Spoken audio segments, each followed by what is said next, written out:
Dalam ilmu tasawuf, ada orang yang pendusta juga, tapi tak mau terima, hantam kromo, tasawuf tak boleh pakai.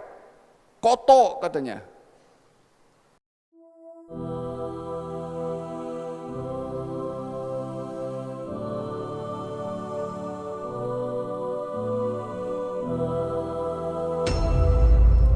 Ramai orang keliru tentang penilaian mereka tentang at-tasawuf.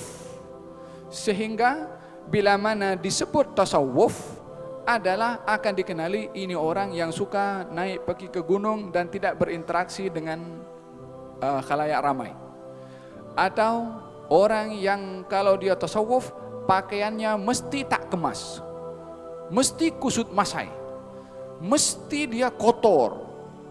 Atau orang yang kalau dengar tentang at-tasawuf adalah yang bercerita tentang masalah al-hulul, apa nama itu, tentang Allah ada dalam jubah, Allah ada dalam dalam tangan aku, dalam pandangan aku. Difahami tentang konsep tasawuf yang ianya merupakan satu ideologi, sebuah fan, sebuah bidang ilmu tersendiri, dinilai dengan segelintir orang yang mendakwa dirinya mutasawwif, yang mendakwa dirinya sebagai seorang ahli tasawuf. Maka orang menilai orang ini yang dianggap mewakili kepada ahli tasawuf, sehingga tasawuf dinilai dengan orang ini. Wah, yang lebih menghairankan, orang ramai percaya. Kita ada akal diberi oleh Allah untuk dipergunakan akal ini supaya tidak jadi orang imma'ah. Apa itu imma'ah? Pak turut. La yakun ahadukum imma'ah, kata Nabi. Jangan kamu jadi orang yang perangainya pak turut. Apa kata? Media kata macam ni, kita kata macam ni. Fulan itu yang namanya masyhur bercakap tentang golongan ini macam ni, kita ikut dia cakap macam ni. Fulan itu yang begini bercakap macam ni, kita ikut cakap macam ni. Ini imma'ah. Ikut apa orang cakap, ikut apa orang buat, tanpa memastikan yang dibuat dan dicakapkan itu benar atau tidak.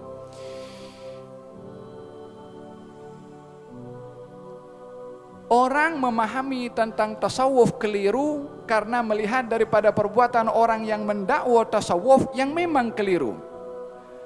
Sebelum orang yang mendakwa dirinya itu bertasawuf disalahkan orang yang tak suka kepada tasawuf, ahli tasawuf sendiri salahkan kepada orang itu.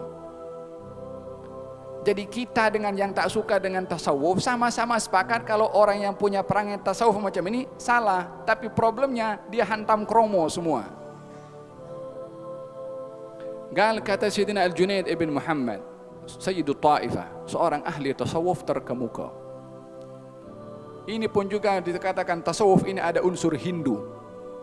Wa'alla ada unsur entah agama, entah daripada mana. Sebab apa mengatakan demikian? Tidak mengkaji tentang tasawuf itu apa dia punya tiangnya, apa dia punya rujukannya, sandarannya itu apa tasawuf. Bila mana tasawuf ini disandarkan kepada orang-orang yang punya perangai seperti orang-orang Hindu, ya akan klaim tasawuf macam orang Hindu.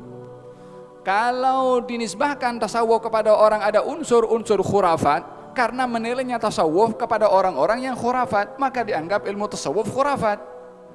Coba nilai tasawuf mengikut madhab al-Imam Muhammad Junaid ibn Muhammad, Syekh Abdul Qadir Jailani, al-Imam Al-Ghazali.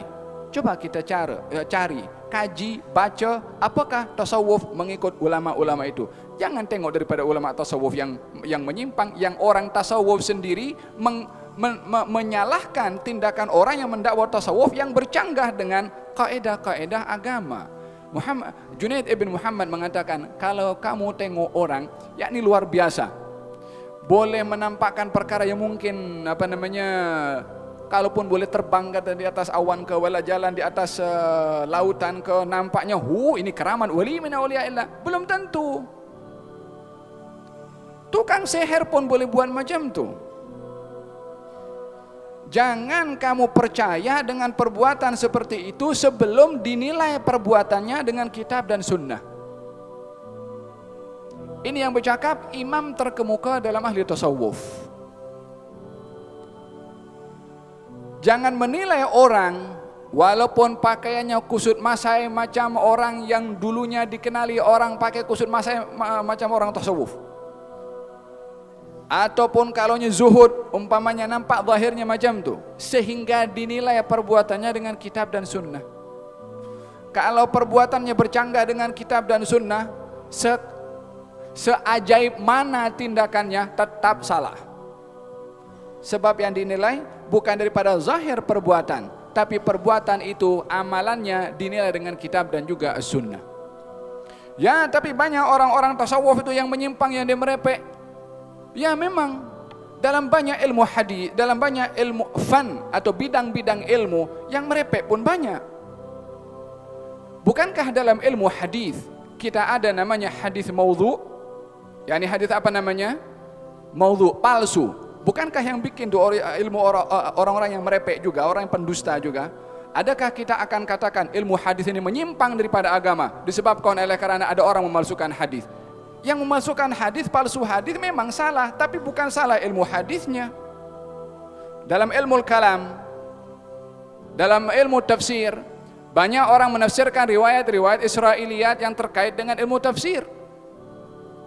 Adakah akan dikatakan ilmu tafsir salah karena adanya orang meriwayatkan riwayat-riwayat Israiliyat? Yang salah yang meriwayatkan ilmu tafsirnya itu penjelasan tentang Al-Quran. Kenapa dalam ilmu tafsir boleh memahami, dalam ilmu hadis walaupun ada pendusta dan ada yang buat hadis maudhu, dalam ilmu mustalah hadis masih mereka boleh terima. Dalam ilmu tasawuf ada orang yang pendusta juga tapi tak mau terima, hantam kromo, tasawuf tak boleh pakai, koto katanya. Ilmu hadis boleh terima, ilmu tafsir boleh terima, tasawuf tak boleh terima. Al-kail bimikyalain kata orang Arab. Apa itu? Menimbang sesuatu sama tapi timbangannya beza. Yang satu timbangannya bagus, yang satu rosak. Mana boleh nampak timbangan itu betul? Timbanglah ilmu, madhab, aliran, pemikiran adalah rujuk kepada sumbernya, tapi bukan kepada orang yang praktis. Kalau kita akan menilai kepada daripada perbuatan orang, maka sama dengan kita apa media barat yang mengklaim tentang agama Islam sebagai agama irhab, agama teroris, agama ekstrem, agama jahat, sebabkan yang dipubliskan oleh mereka macam tu. Faham tom?